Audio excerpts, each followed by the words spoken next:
driving with my phone hanging, so I'm not going to do this because I'm about to get on the highway. Yeah, don't worry. I have CNN on the on my phone, so I'll call in probably when they really announce it. Okay. Okay. All right. Love you guys. Bye. All right. Love you too, man. You too, man. All right.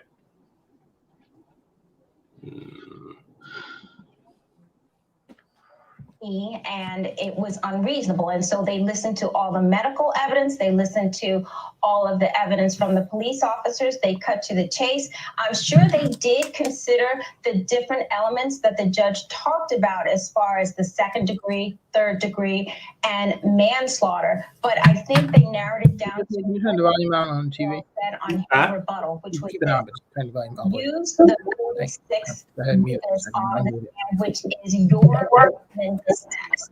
If you believe that in fact what you saw on this video was unreasonable force and that the knee on the back and the neck caused the death, then you have to come back with the guilty verdict. And I do believe that's exactly what they did. Well, we'll wait and see for that, because we also know that the defense spent 3 hours yesterday in its closing argument from defense attorney Eric Nelson to try to sow doubt among that jury, continuing over the course of the trial, bringing up past drug use of George Floyd, his heart condition, asking was there the potential of any carbon monoxide from that patrol car? Did bystanders distract Derek Chauvin while he was right there at that scene with his knee to George Floyd's neck for 9 minutes, 29 seconds. And the defense attorney trying to make the case that this particular trial is about more than those 9 minutes, that the jurors, when they deliberate, should be thinking about, as he said, the 60 minutes that came before and what Chauvin came upon when he arrived at that scene. He tried to use images of them putting George Floyd into the patrol car, 3 officers trying to do that to no avail, to try to make the case that those were all that Derek Chauvin took into account in those 9 minutes. Of course, then the rebuttal from the prosecution, making the point that over the course of those 9 minutes, he certainly had time to react to what he was presiding over during those 9 minutes. And direct reaction to the carbon monoxide suggestion, saying if that were in fact the case, the carbon monoxide was coming from the police patrol car. So he should have been aware of that too. So we saw a back and forth between the prosecution and the defense as they made their closing arguments yesterday. I want to bring in Kenneth Moten from Minneapolis. Kenneth was on the air with us yesterday as we were covering these closing arguments. I know that you have been in touch with George Floyd's family and his family's representation, Ben Crump and others, for their reaction to the prosecution's closing argument, and then the defense once we heard the 3 hours of their closing argument. I'm curious if you're hearing anything in the last 24 hours and to the development of this last hour.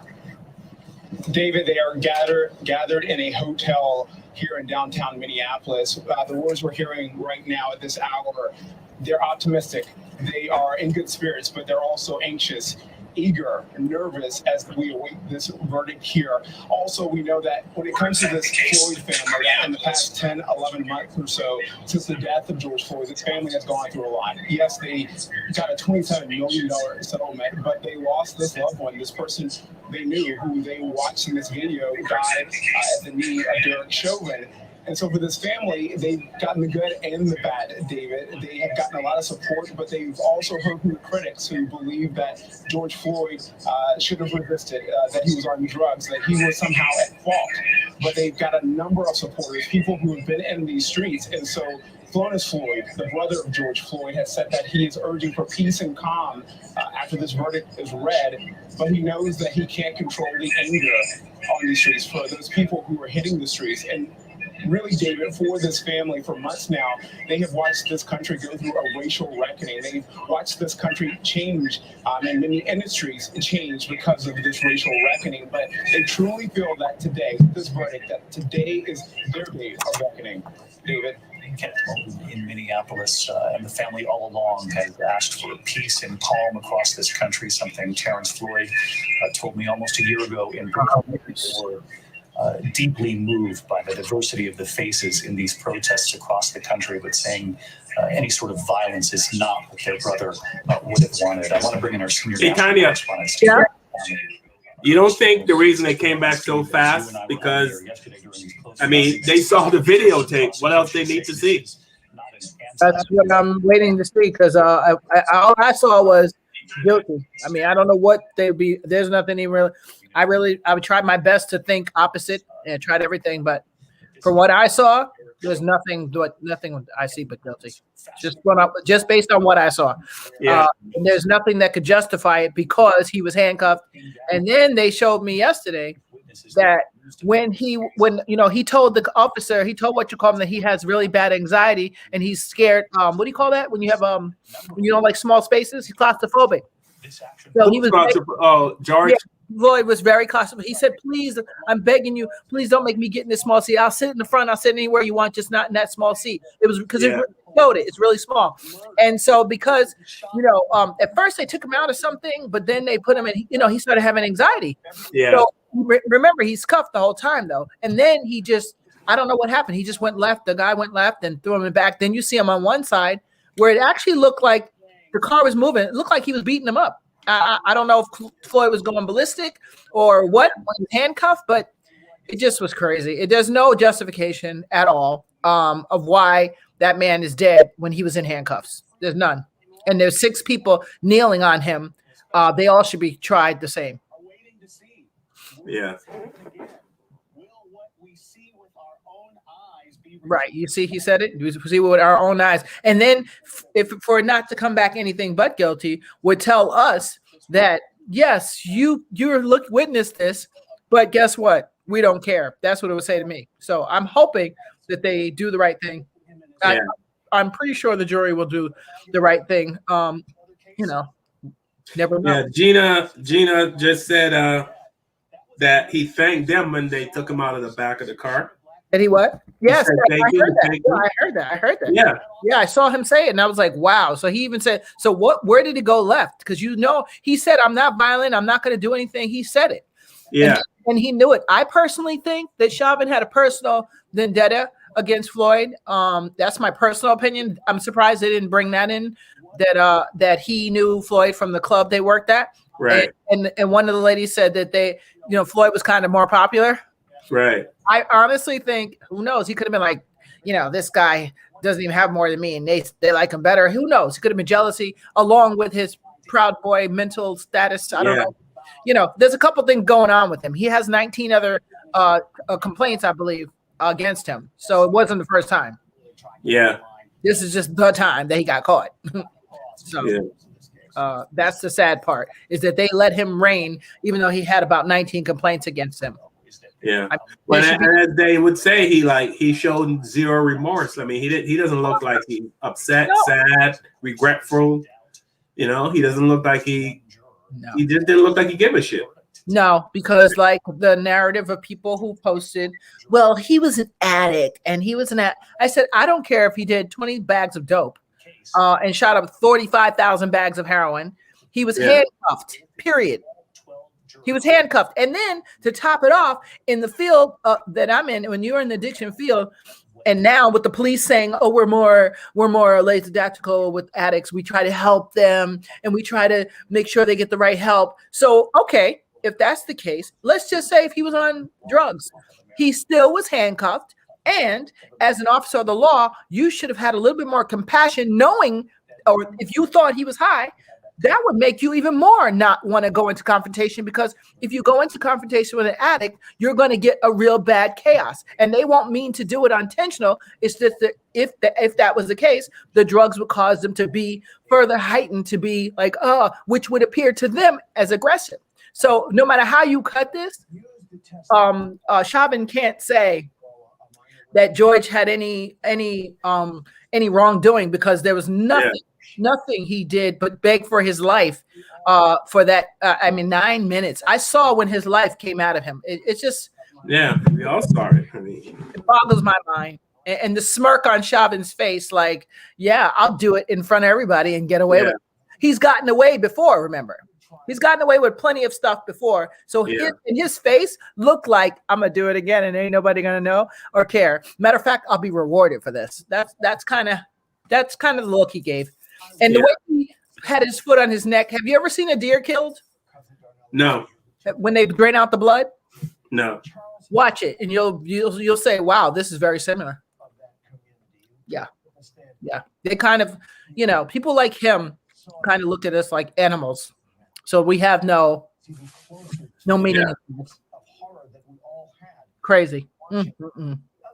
Yeah, Gina, I saw that when they said thank you. I know that broke my heart because it told you that he wasn't a violent criminal.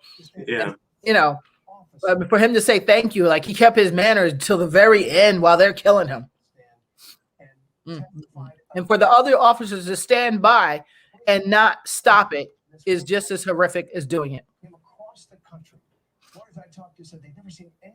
Okay, Gina. So there was something different in this trial. The reckoning of the uprising that it happened in our streets, I think, was felt in that courtroom, and not in an illegitimate way, in a true way. People in that community and really across this country now. So many have had the chance to I forgot their social distancing. You forgot what? Their social distancing. Well, not them, but everybody else is. The reporters that are spread out. Information to find out what the decision will be from these jurors. But Terry, you bring up a good point. There was something about this trial. I think I knew they were gonna. But one of the things that was I took note of was the fact that both sides tried to make bias an issue. We heard from the prosecution about the bias that we're all raised to believe that police officers, and the vast majority of them do, try to protect and serve their community, but that we should not think You can't see it anymore, right? No. Specific officer. That was what the prosecution said to the jurors as they There you go. There you go. Bring his fate. On the flip side of that, we heard the closing argument yesterday that the defense attorney for Derek Chauvin saying, don't be biased with everything that they have presented in this case. You must keep in mind what Derek Chauvin saw and heard when the dispatch call first came in, what he saw when he arrived on the scene in those 16 minutes. Hi, T. I'll say hi out there to Gina and my sister Tyria. There. Hi, how are you? Tried to make the case. You must think about the information that he gathered in his head in the 16 minutes prior. And he tried to introduce the. I mean, this whole trial is like they're trying to get us to think we didn't see what we saw. Well, and the defense attorney was saying, you can't just look at the 9 minutes, 20 seconds. You got to look at the whole totality of what happened before. What happened before? It has nothing to do with it. Right. Like that's going to justify it. Yeah. And I'm telling you, all the laws are made by our forefathers so that they can get away with whatever they want to get away with and justify anything. And that's why it's just crazy. It's crazy. That's why you have due process and you have all those other things. Like you could stand here and watch a guy murder 20 people right now. Everybody witness it. They cannot call him guilty until he goes to court. Why? Because someone who made that law knew that one day I might do this. I don't know. It's just crazy. I don't understand. Yeah. I can't. No. Let's hope and pray that they come up with the 40 years. That's what I'm hoping for. What you said, 20 years? 40. Oh, I thought. He needs life. Yeah. Any possibility of parole? Yeah, and exactly, he can't get parole before 20 years. That's why. Yeah. Hopefully, he gets shanked in jail. Well, I'm a Quaker. I can't co-sign on that, but all I can say is I'll co-sign. I might have to leave the Quaker soon because this is really pissing me off. That's all I can tell you. It's really it's making me think non-Quakerly. And that's the sad part about stuff like this. When this happens and we're not vindicated, it kind of sends a message out to us like, yeah, really, you're on your own pretty much. We can walk around and shoot you like Zimmerman and get away with it, and there's nothing you can do about it. So I'm at the point where I'm like, really, you think so? Because why couldn't I do the same to you? Right? Because there's people who are out here who are going to say, you know what? That's fine. You want to be like that? No problem. And we got this crazy guy today that went postal. And now I knew they had to find a black shooter eventually at some point in life. So they found the guy at Stop and Shop. Yeah, they found one. And I was like, oh boy, I knew they were digging and waiting. I knew it. The guy at Stop and Shop in Long Island was black? Yes. And which is really weird, but that's another story. I know how that's going down, but I won't go into it now. I'll just say that you know, I knew eventually they'd find one because there was way too many white male shooters between the ages of 17 and 55, and it's been like literally hundreds people killed in the last They just showed a guy with a kid on top of his shoulder. She could be about a 3 or 4 year old kid or 2 or 3 year old kid. Mm-hmm. I wouldn't bring my kid to. I mean, because you know, if it's not guilty, you know, it's not going to go well. Exactly. So I would not bring my kid to this to something like this. Because people do the dumbest things. It just like see all those people standing there. There's no way in the middle of reading a verdict that I'd be standing that close to anybody. Forget the pandemic. There's no way. Just because I need to be able to exit when I need to. Yeah. Lee said he won't make it to prison. One of the comments. Somebody said he ain't gonna make it to prison, and I agree with you. I don't think so either. Excruciating videotape just sort of, I think, took us all. That Chauvin wouldn't make it to prison. Mm-hmm. Case just I mean, he murdered a man in front of the world. Yeah. What else do we need to see? I mean, you know what I mean? Nothing was obscured. You know, this is just straightforward murder. I mean, I can't believe he's lived this long, quite frankly. I don't care how they try to spin it. Yep. You know? Yep. I cannot believe he made it this far, quite frankly. Yeah. And I'm you know, this is sad when you have to think like this. But I'm always thinking like all the innocent people being killed with gunfire, allegedly, in like Chicago and wherever else, New York City, wherever else. And you know, you think like, you know, why are you out here taking innocent lives? If you're deciding you want to do a bid, like there's people out here who definitely have done bigger crimes and worse. So don't be shooting up little kids, innocent people who have nothing to do with your cause or your purpose. You know, it just makes no sense to me. Hey, how are you, Anthony? Did they rename that place George Floyd Square? Oh, I think so, right? Didn't they? It said that's what it says on the TV, George Floyd Square, Minnesota. Yeah, I think they did. Anthony says that even if their verdict is guilty, they will severely reduce the sentence. That's what white privilege gets you. Now, that's what I'm afraid of, Anthony, that they're going to say guilty and they're going to be lenient because he does have cases against him. So I don't know where they be getting that lie from, that he never did nothing else before. He has I thought it was 19 other things against him, strikes against him for other things that's similar. Where I don't know if he murdered him, but he did some stuff. So I don't know if that'll play a part, or if they'll say, well, it doesn't matter what you did, this is the one you did that you outdid. That's what I'm hoping. So let's see. Because all I can tell you is don't think I want to be living in Minneapolis at all, even though I wouldn't live there anyway, but that's another story. I tend to shy away from places that I know already got Proud Boys on the police force. We need justice, yes. Paroled, you said paroled sentence? No way, Anthony. There's no way he'll get that. What did Anthony said? Parole?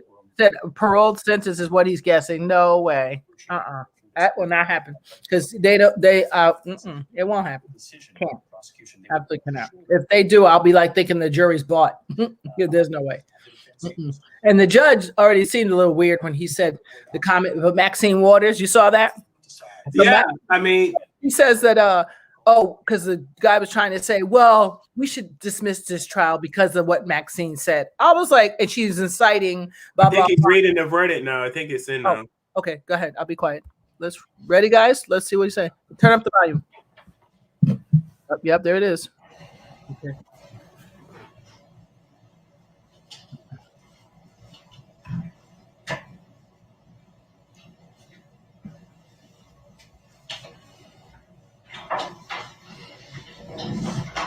All right, for the jury.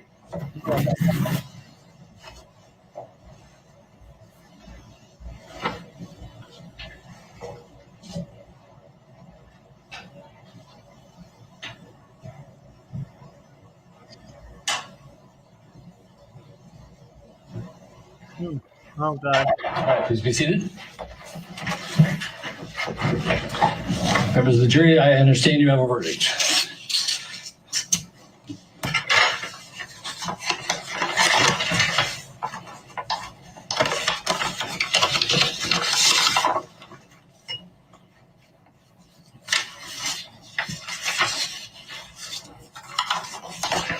Members of the jury, I will now read the verdicts as they will appear in the permanent Reading now, record Kathy. Judicial District. State of Minnesota, County of Hennepin, District Court, 4th Judicial District. State of Minnesota Plaintiff versus Derek Michael Chauvin, Defendant. Verdict, count 1. Court file number 27, CR 20-12646. We, the jury, in the above entitled matter as to count 1, unintentional second-degree murder while committing a felony, find the defendant guilty. This verdict agreed to this 20th day of April 2021 at 1:44 p.m. Signed, juror foreperson, juror number 19. Same caption, verdict count 2. We, the jury, in the above entitled matter as to count 2, third-degree murder, perpetrating an eminently dangerous act, find the defendant guilty. This verdict agreed to this 20th day of April 2021 at 1:45 p.m. Signed by jury foreperson, juror number 19. Same caption, verdict count 3. We, the jury, in the above entitled matter as to count 3, second-degree manslaughter, culpable negligence, creating an unreasonable risk, find the defendant guilty. This verdict to this 20th day of April 2021 at 1:45 p.m. Jury foreperson 019. Members of the jury, I'm now going to ask you individually if these are your true and correct verdicts. Please respond yes or no. Juror number 2, are these your true and correct verdicts? Yes. Juror number 9, are these your true and correct verdicts? Yes. Juror number 19, are these your true and correct verdicts? Yes. Juror number 27, are these your true and correct verdicts? Yes. Juror number 44, are these your true and correct verdicts? Yes. Juror number 52, are these your true and correct verdicts? Yes. Juror number 55, are these your true and correct verdicts? Yes. Juror number 79, are these your true and correct verdicts? Yes. Juror number 85, are these your true and correct verdicts? Yes. Juror number 89, are these your true and correct verdicts? Yes. Juror number 91, are these your true and correct verdicts? Yes. Juror number 92, are these your true and correct verdicts? Yes. Are these your verdicts, so say you one, so say you all? Yes. Members of the jury, I find that the verdicts as read reflect the will of the jury and will be filed accordingly. I have to thank you on behalf of the people of the state of Minnesota for not only jury service, but heavy-duty jury service. What I'm going to ask you to do now is to follow the deputy back into your usual room, and I will join you in a few minutes to answer questions and to advise you further. So, all rise for the jury.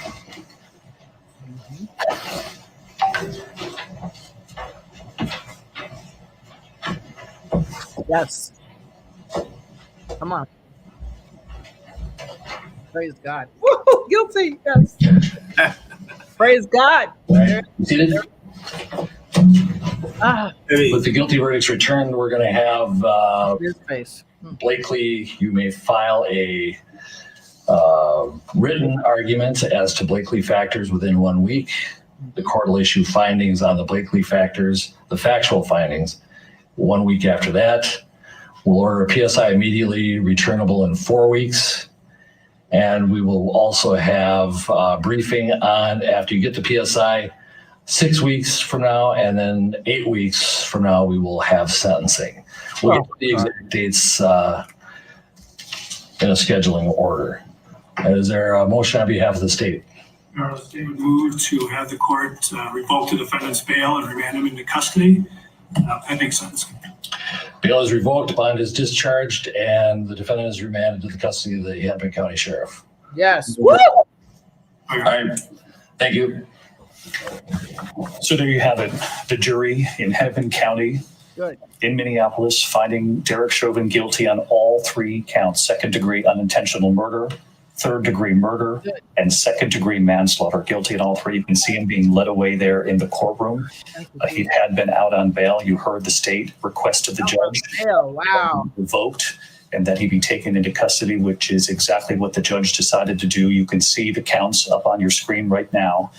The jury deliberating yesterday afternoon, and then began deliberating again early this morning, but it was a short period of time before we learned that they had come to a unanimous conclusion. Clearly, they thought that the case made by the prosecution and perhaps that final closing argument, that rebuttal from Jerry Blackwell when he said to the jury, it's as simple as what that 9-year-old girl, one of the bystanders, said that she heard the paramedics say when they arrived there more than 9 minutes after that knee was put to George Floyd's neck. She said that she heard paramedics say, get off of him.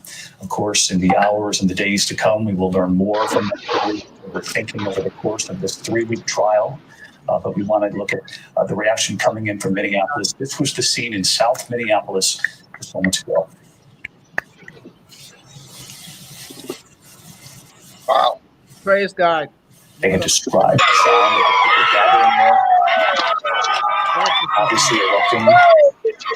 Praise God. Praise God. Praise God. Embracing one another, and in many ways for that community and for the people who have gathered there, it has been an extraordinarily long year in this country. This was the scene again, George Floyd Square. This is reaction from the families, George Floyd's family, with their legal team, Ben Crump, we know, leading that team, clearly overjoyed. They believe justice has been served in this case. Derek Chauvin found guilty on all counts. And I want to bring in our chief legal analyst, Dan Abrams, as we look at these images. Clearly, the pause there is in between each count as the judge was reading from that piece of paper delivered to him by the foreperson of the jury.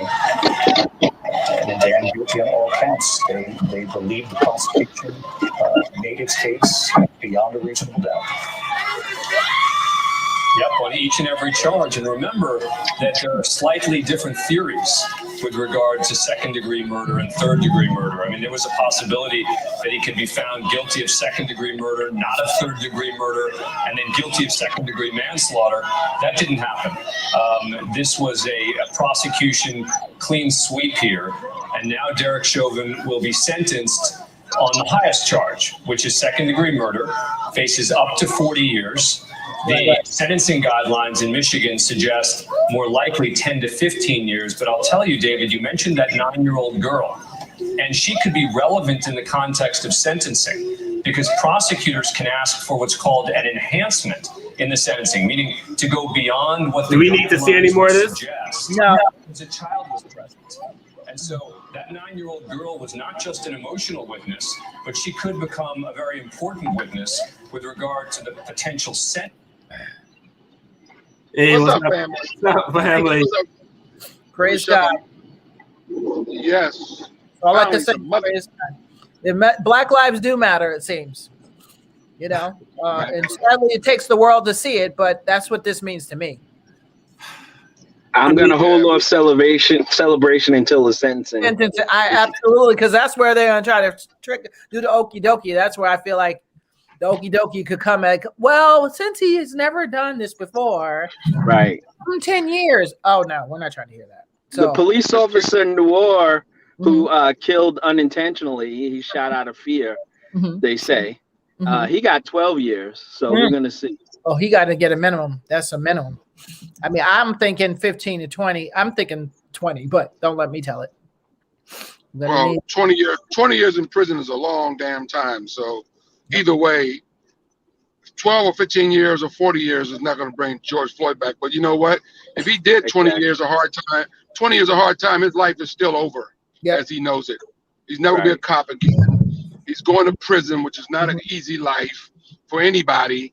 And he's never gonna get late again. He never get getting drunk again.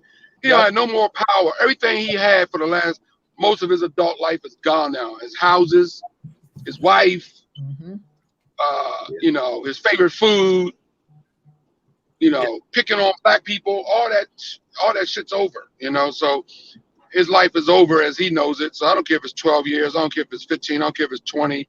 Okay. Even if it's 12 years of jail is a long time. Trust me. Yes, I've been living in New York for 11 years. That's a long damn time to be living. You know, when I think back when I first moved to New York, I'm like, I've been here for a long time. That's a long time. That's a lot of days. A lot of nights of just being in a jail cell, you know, being told what to do, when to pee, when to eat, you know, when to shower. Yeah.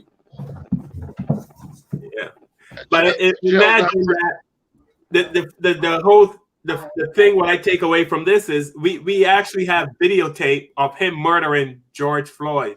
There's videotape of him committing the murder, and still we have to hold our breath as to whether or not he's going to be found guilty or not guilty.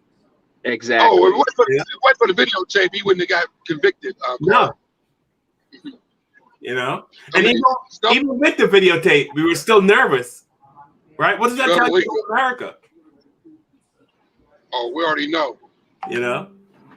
We already know. And now they had a funeral tomorrow for another murder victim by a cop. His funeral, Dante's funeral is tomorrow. You know? Yeah.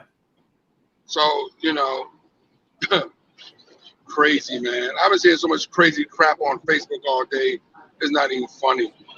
Just people are lost, you know, just the nastiest comments, man. Oh, when does the riot start? Oh, you know, just stuff like that. Yeah. You know, oh, when did the riot start? And no, you know, you're not even concerned about George Floyd and his family and all the people that's hurting and all the people that want to kill it. You just want to, when the riot did start, you know, I see that on like almost 15 different pages, you know, over the last hour, you know. Yeah. I mean, it was like when George Floyd, not George Floyd, when Chauvin's defense attorney when he was doing his, when he was wrapping up, and he kept saying, don't focus on the 9 minutes, 20 seconds, focus on everything as a totality. You know what I mean? Like, how can you not? All there is that 9 minutes, 20 seconds. That's when he was killed. But he's trying to say, focus on what happened before. But I mean, I got the defense attorney, and he's trying to do his best, you know. So I'm not gonna hate on him, but I know he's trying to, you know. I mean, that's what he was hired to do, to create some kind of doubt.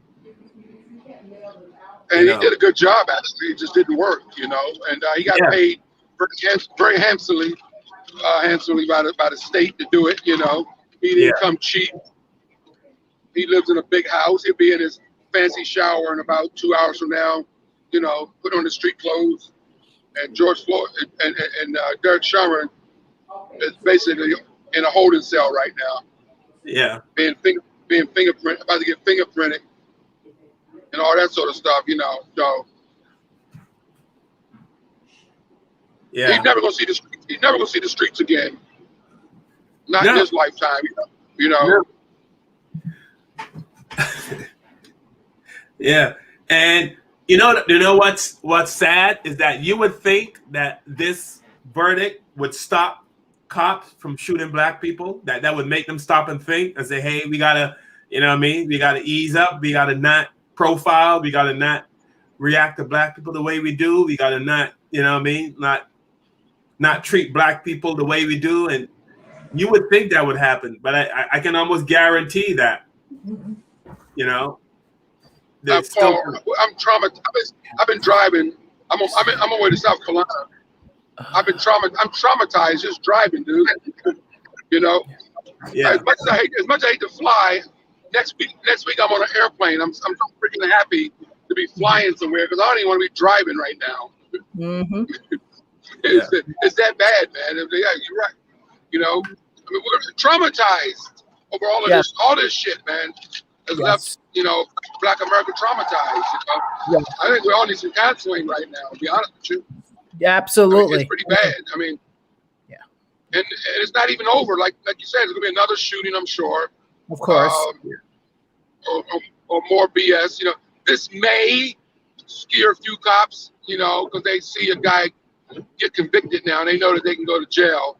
But then again, Walter Scott's murder with the cop that killed Walter Scott went to jail, and that didn't stop all the other shootings and killings since then. So you know what, you're right. It might not stop shit.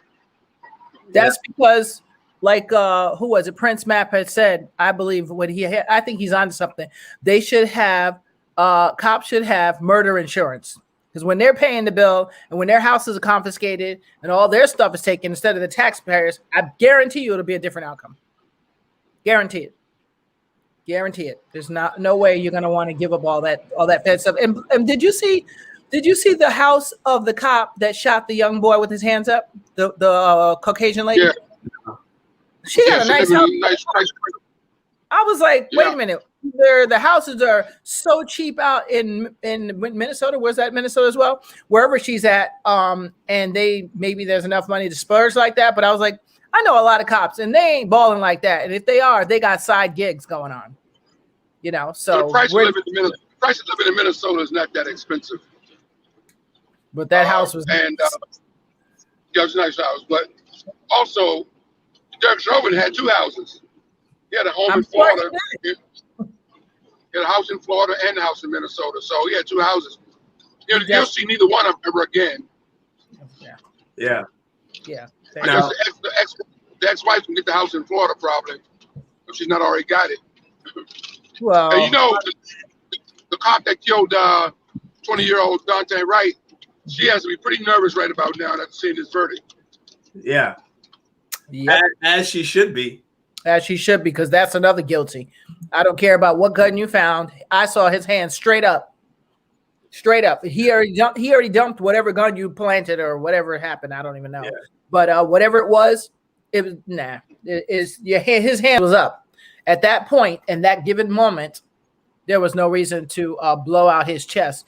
And that's another thing. They should be training cops in situations like that where, okay, let's say if you thought he had a gun and you don't see it and the hands are up, why can't you blow out the kneecaps? Well, they're saying that there are. I know why, because I've asked a cop that. He said they're trained to shoot at the biggest mass, midsection, to shoot in the area with the most mass where you definitely can't hit. You can't, like, if they shoot at a guy's knees and a guy you missed, there's a possibility you're going to miss, then they can turn around and shoot you. So they are trained to shoot in the chest area. Right. And that is true if it's like if it's like a 400-pound man, okay, I got you. But it does not make sense. Why didn't they shoot? His hands was up. Shoot his hands. He can't grab nothing if you shoot his hands. But what they're saying is he turned around so fast, and I'm sure it's going to be their argument. Yep. That they said when the cop's in that mode and he's running and his adrenaline's going, and the kid turned around, he wasn't sure if he was turning around with a gun or what. So you know what I mean? So, but that's their argument, and that's what the cops are saying. That's what I saw. I think the Chicago cop's going to get off. I don't know about the lady in Minnesota. I don't think she's going to get off. I think the Chicago guy going to get off. This kid was a gangbanger in a sense, Yeah. But that shit in Minnesota, shooting that 20-year-old boy in his car over some damn marijuana warrant, she going down. She gonna get some time in jail. Yeah, I just it breaks my heart that just senseless murder. Not even like, it's not a warrant for murder. It's not a warrant like the kid who went in the church and shot up all them people. That's something I respond to, and I might be like trigger happy because I'm nervous because like he done shot 16 people he don't know, he might shoot me too. That makes sense. But when you're going for a marijuana something, like what? Like that's a traffic stop. Like, oh, what's gonna happen? The light's gonna turn green. What? I don't understand. I don't understand. And actually, I do understand. It's called racism. That's what it's called. Racism. That's all.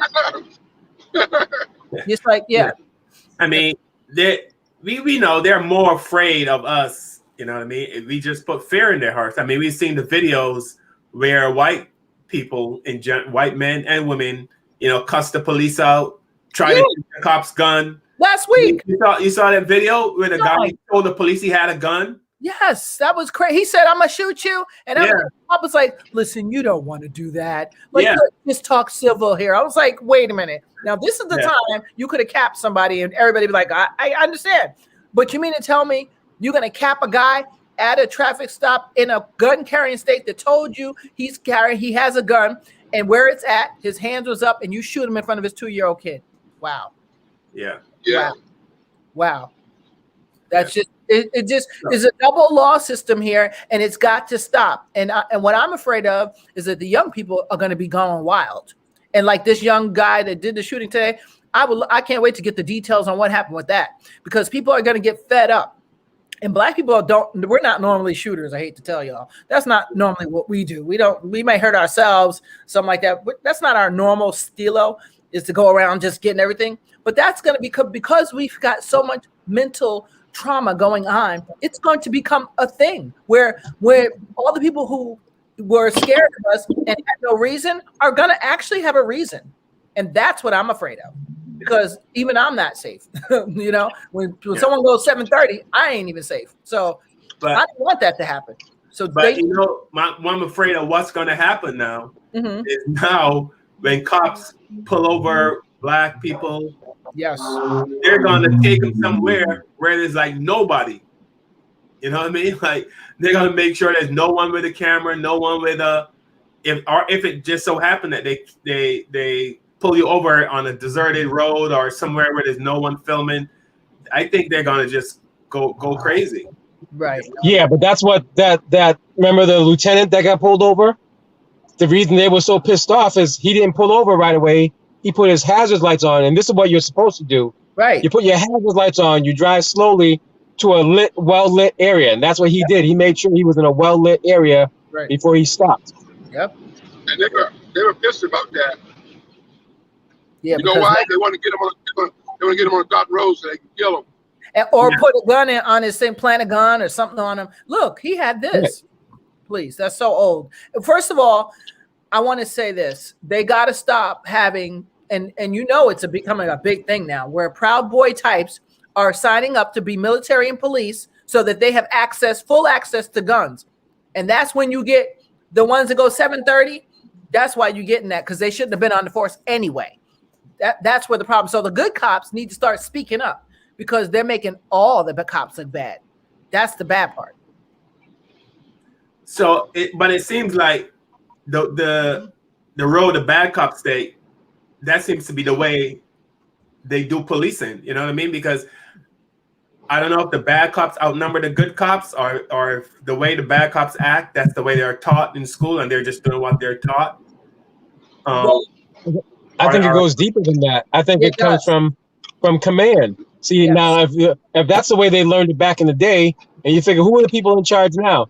The people that were there back in the day. This is the way we used to do it back then. This is the way you're going to do it now. They're the ones in charge. Yep. So they're not going to change the whole system, because as far as they're concerned, the system's not broken.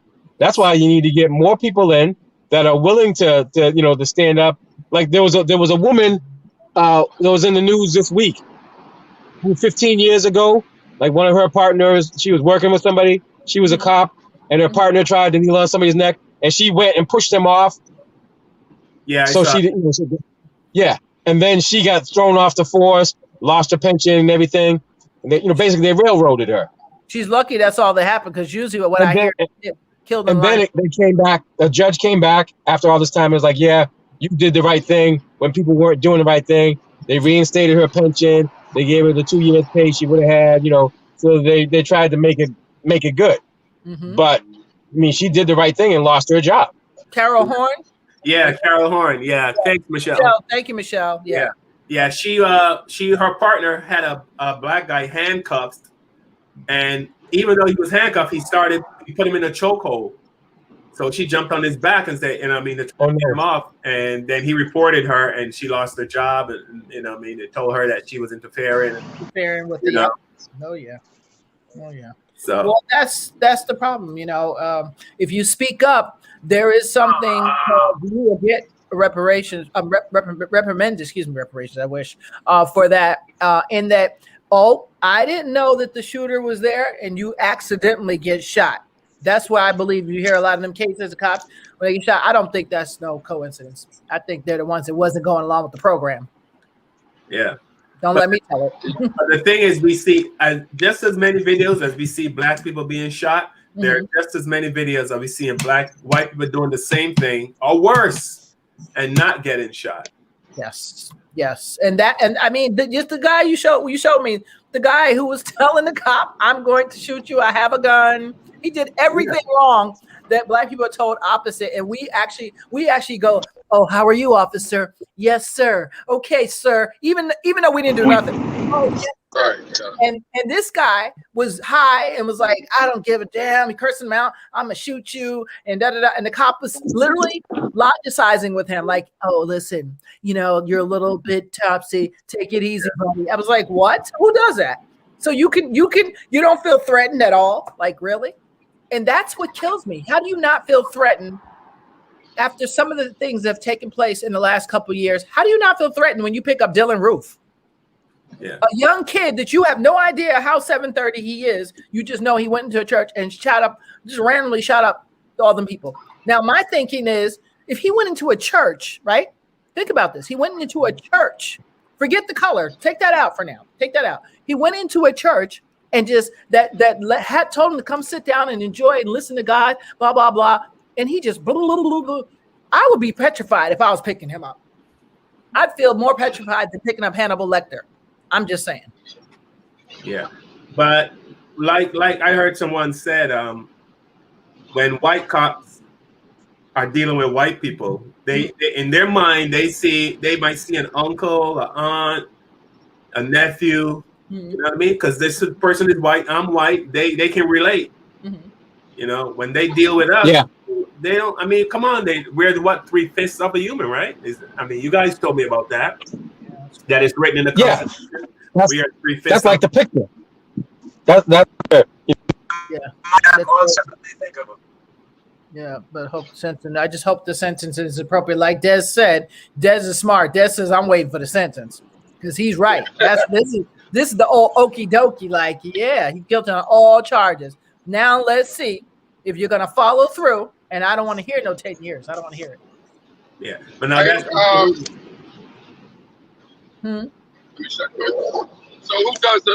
sits on the sentences? The judge or the judge? Working Minneapolis? Okay. The judge. And the family can ask. The family can. How do they say it? They can weigh in and give a letter of statement or something like that. Something like that. A statement or something they can give. So let's see what happens with that. Because that little girl is the biggest. I think that's why the jury came back so quick because of what the little girl said. It is like what? What exactly did she say? I keep hearing about the little girl's statement. Watch it. Go look at it on YouTube. It just makes you say, dang, I can't even mess with, because she's that young and she clearly knows what she saw and what she heard. It's crazy. Yeah, kept telling her to get off of him, get off of him. Yeah, you got a 9-year-old girl. Yeah, a 9-year-old. And watching him.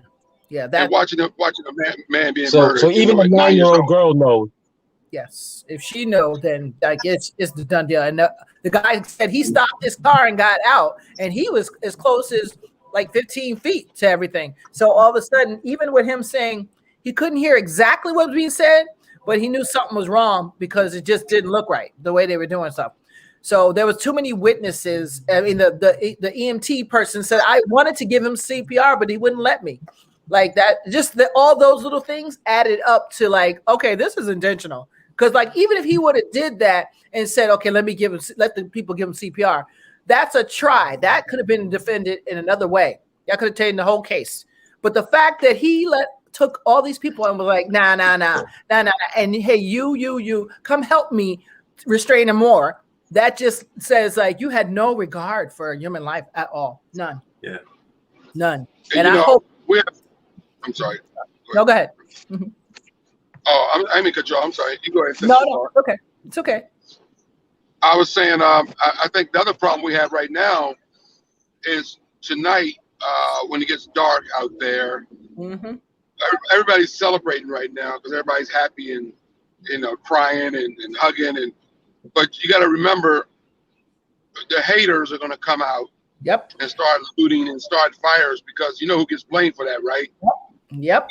Black people get blamed for that, but it could be people dressed up like black people, wearing hoodies and masks and it's a little chilly out there. So a person putting a hoodie on is not that big of a deal, putting some blackface on their face and, going out there and breaking windows and starting fires and people gonna stop, of course, black people gonna get blamed for looting, but I don't think black people gonna be looting tonight. I think it's gonna be people that's trying to start something, if you know what I'm saying.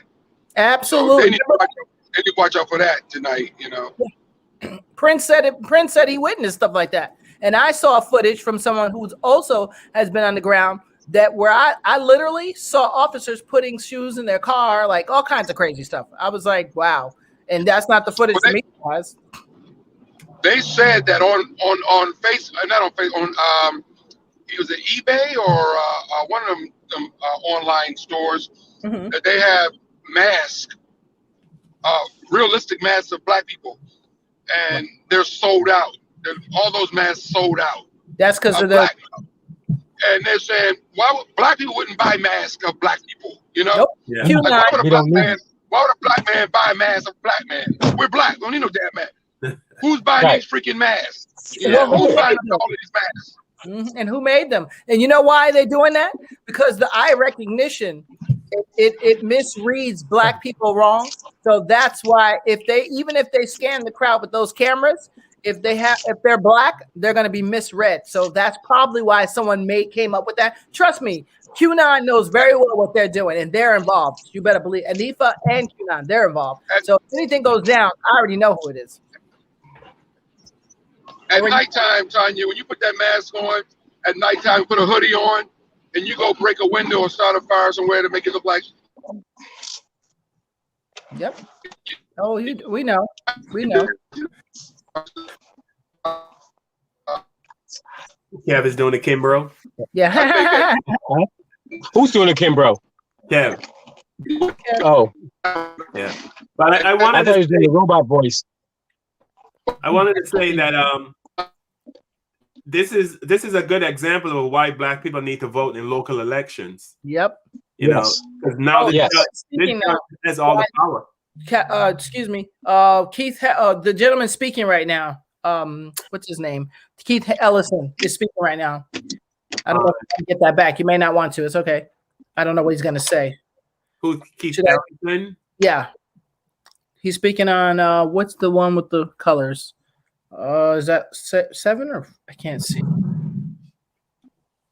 What's he saying? Let me get it. Let me see if I can get it on my thing. I get rid of that can. Wait 1 second. Give me a second. Sploosh. Let's see what I'm. Crazy. You're a mess. Oh, Kevin's gone. Kevin's gone.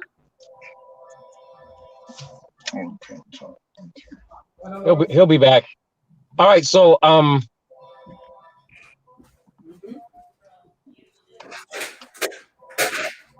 waiting for an update. Keith Ellison, I don't know what channel he's on. I'm trying to find out what channel Keith Ellison is on. No, he's not. Oh, here it is. This is my remote.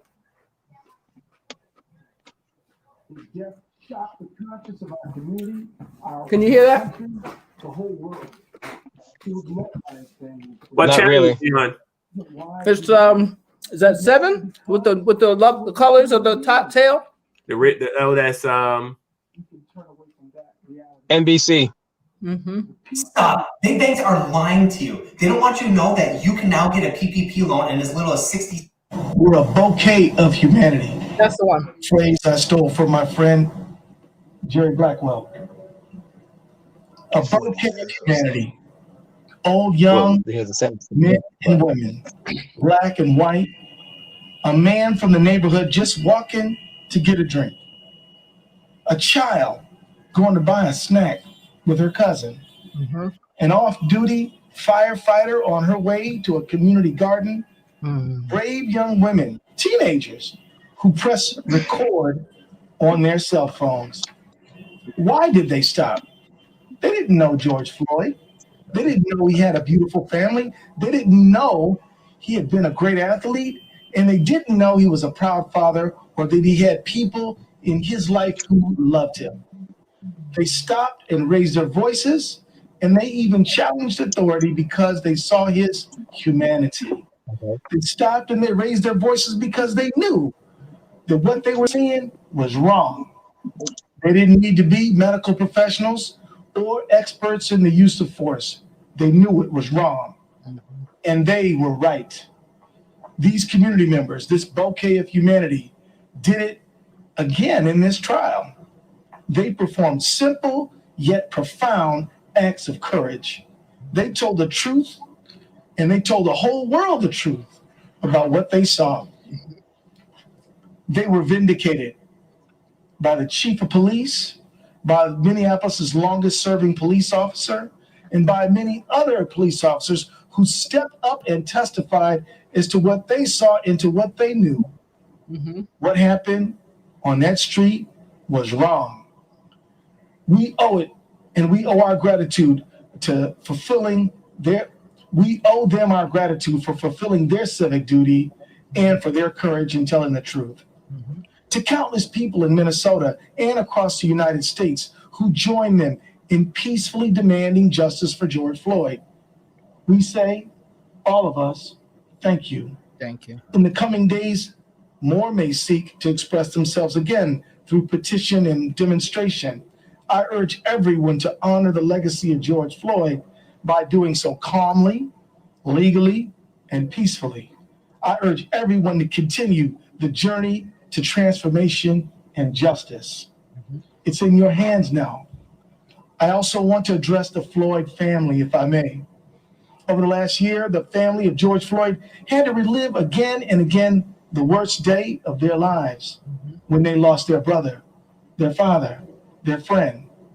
I'm profoundly grateful to them for giving us the time we needed to prosecute this case. They have shown the world what grace and class and courage really look like. Although a verdict alone cannot end their pain, I hope it's another step on the long path toward healing for them. There's no replacing your beloved Perry, or Floyd, as his friends called him, but he is the one who sparked a worldwide movement, and that's important. We owe our thanks to the men and women of the jury who gave many hours of their time and attention to carefully listening to the evidence, weighing the facts, rendering a verdict. They are regular people from all walks of life, a lot like that bouquet of humanity on that corner on May 25th and in that courtroom. They answered the call, and they served in a landmark trial. They now deserve to return to their lives. If they ask you to respect their privacy, we ask you to honor that request.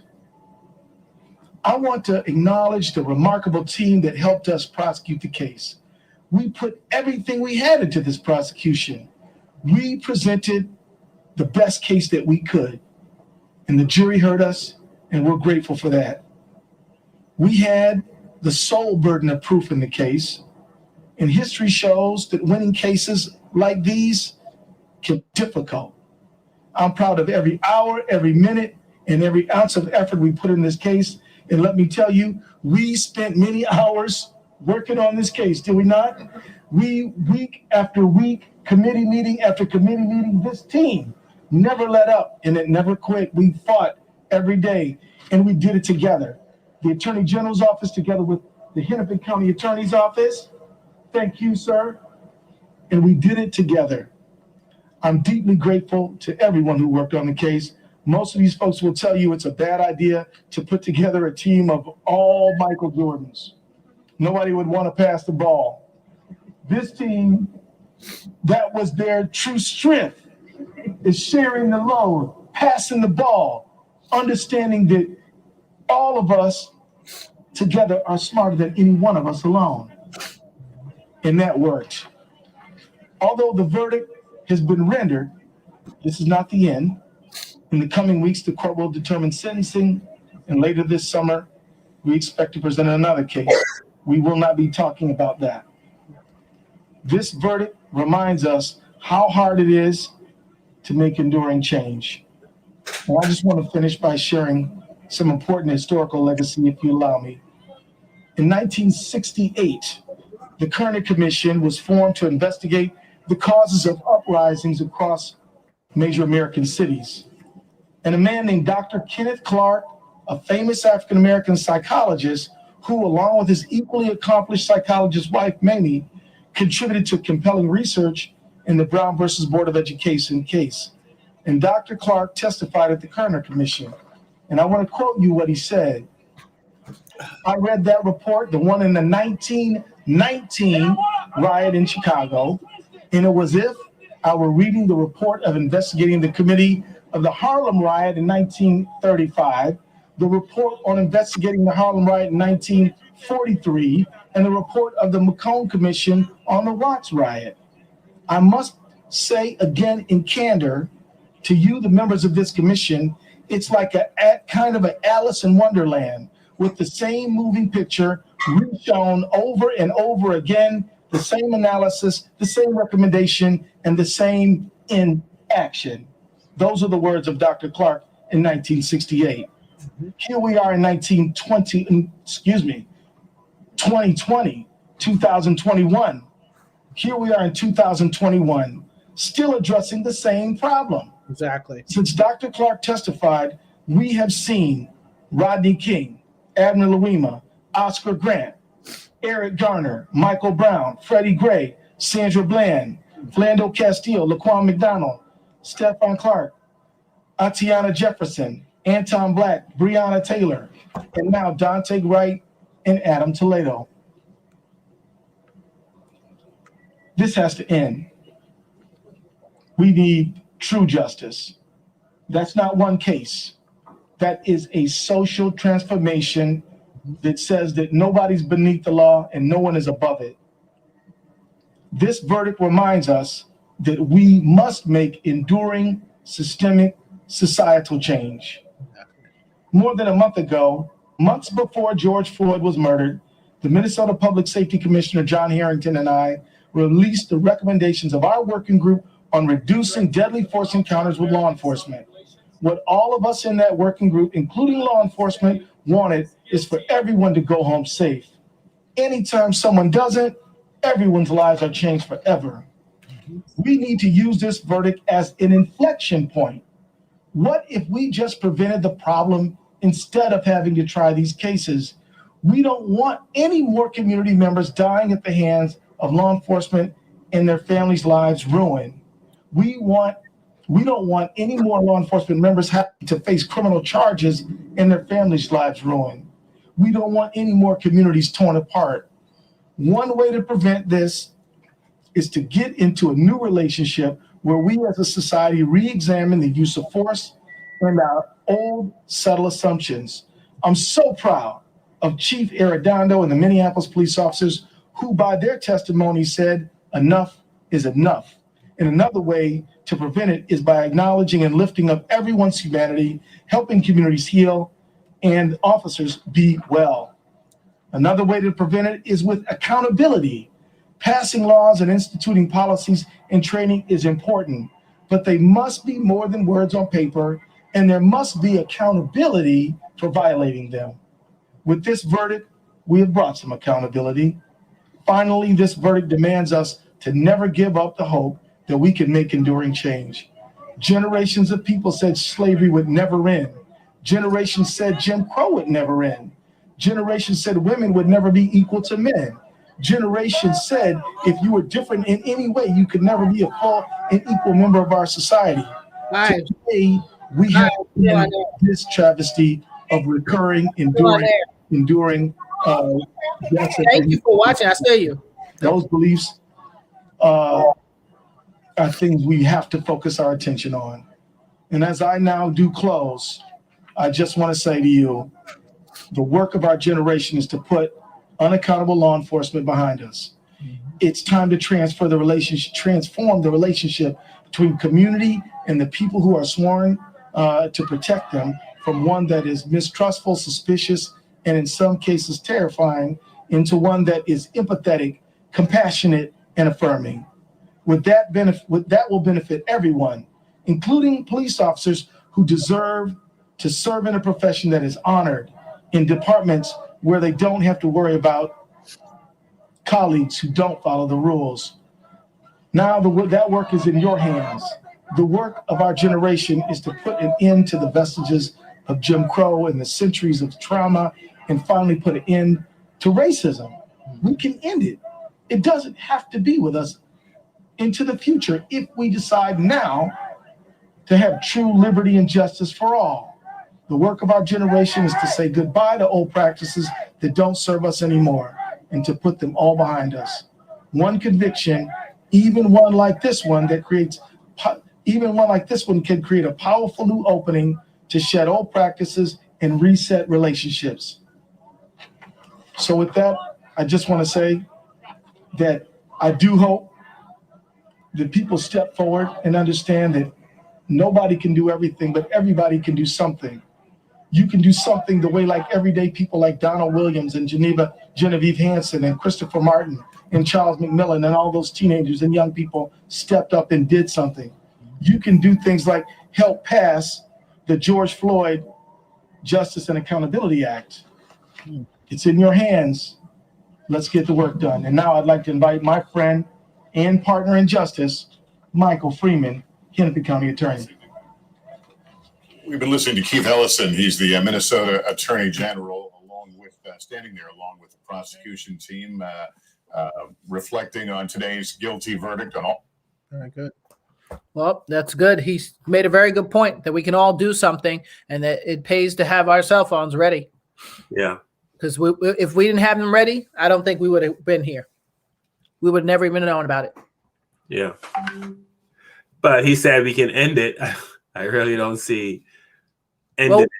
Yeah, if we change the laws. If we change the laws and I think the cop insurance is a good one from Prince Matt. That was a great suggestion. Killer's insurance, you can even call it that. Because I think that'll change it. And then the laws holding you accountable will definitely change it. If you know you can get life, you're going to have a whole different point of view at that stop sign or that traffic stop than you would if you're like, I can get away with this. Literally. It's a whole different attitude. And now you're going to have, if there's a law in place and you actually do something like this, now we know you're just on there to be an assassin. You're not really a cop, know? And then maybe the other ones will start telling on the other ones. Will Smith put out a statement and he said racism isn't getting worse, it's getting filmed. Exactly. True. True. You said it. You said it. Good way to say it. It's just getting filmed. And it's been happening for centuries. And if this is the start to the beginning of change, good. But it's got a long way to go. Absolutely. Absolutely. Crazy. I just thank God for that start. That's a good start. Let's see what the sentence is. Well, I mean,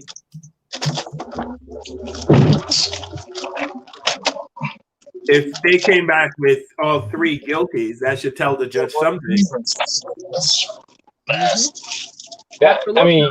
Unfortunately, you would think that that's going to be automatically mean that they're going to hit him with big numbers, but the judge has that right to make a decision and say, oh, well, based on his, whatever, I'm only going to give him, blank.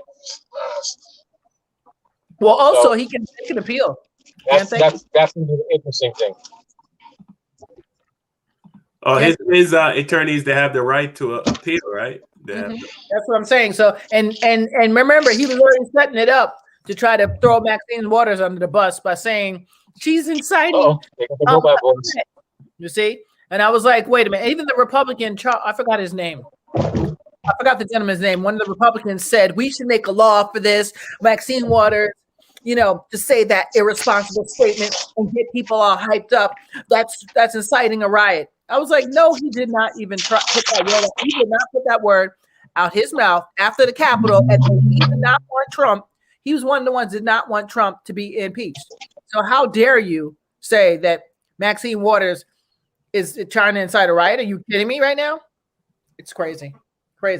But that's two worlds, two justices, one for them and one for us.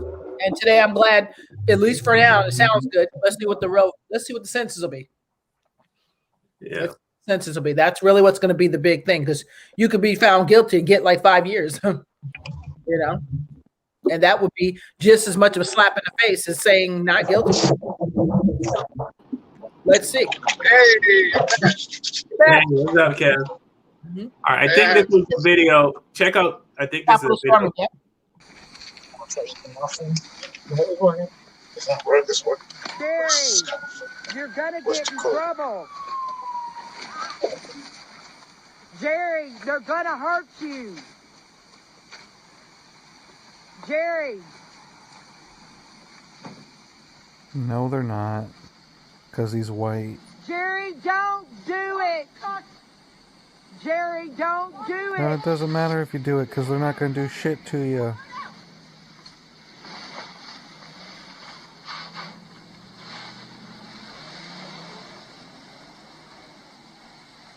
You can do that if you're white.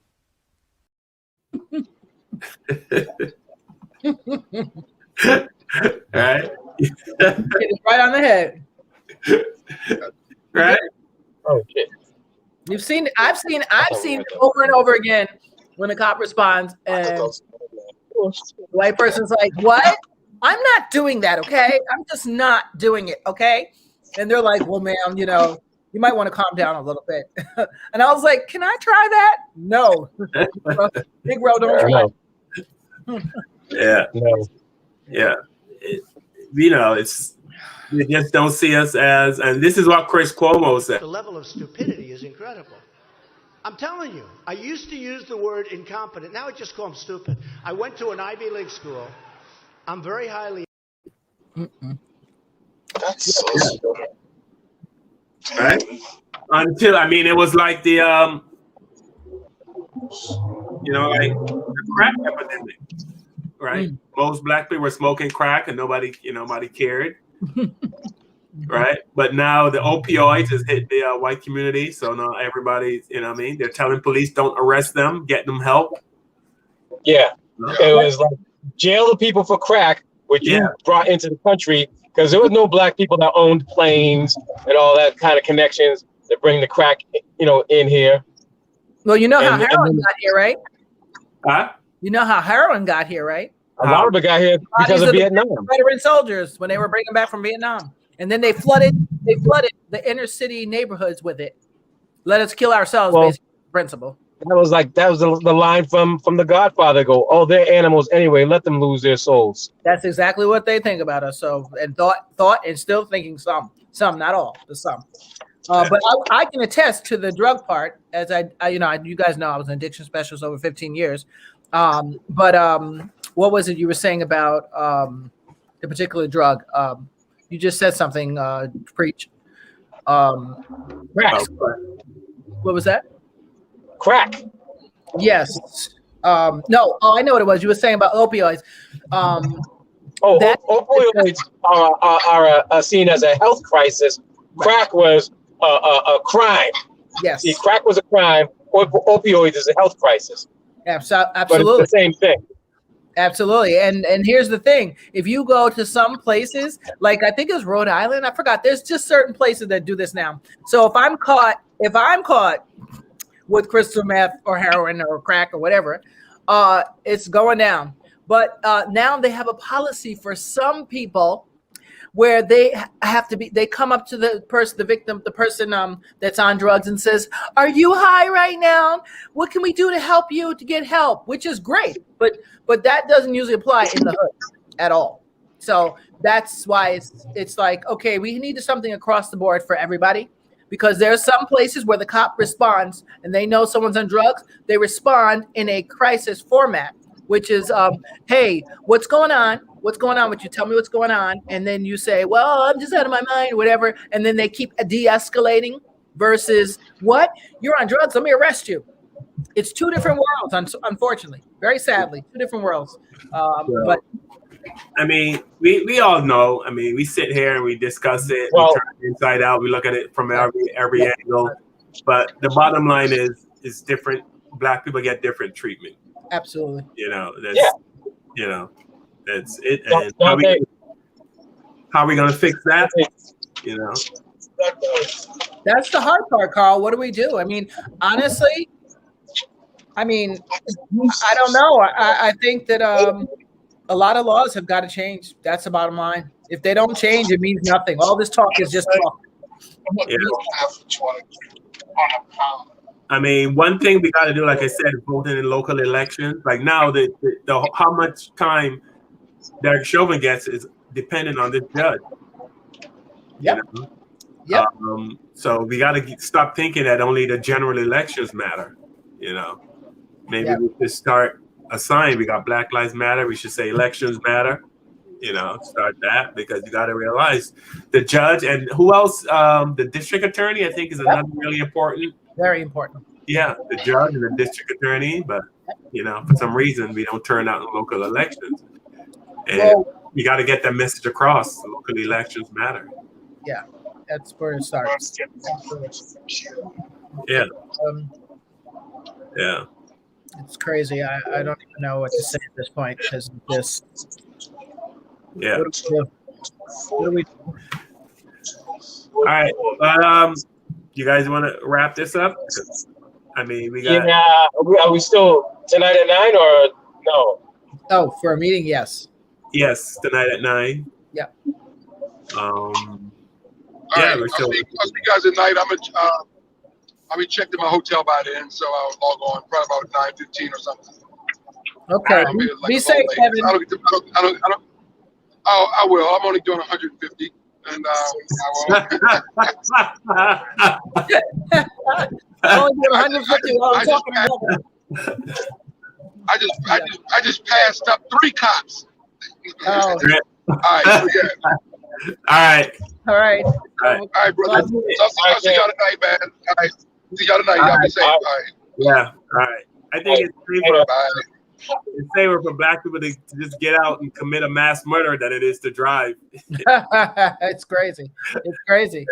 Yeah. So I guess what is our wrap up process is thank you guys for rocking with us, right? Yeah. And if you have a cell phone, always be willing to step in and do something rather than just stand by and watch. Yes. That's what I learned today.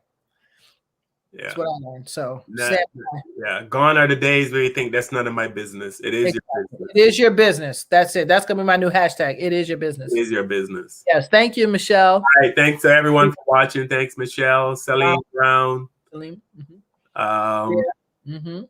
Anthony's, both Anthony's. Both Anthony's, everyone. Anthony Wilder. Who's the other Anthony? Anthony Robertson. Lee Cooper. Yeah, my sister. Yeah. Yeah. Thanks to everyone, and we will see you guys on Saturday. Yes, hold your head up high and be vigilant. Stay focused. All right. Bye. Bye.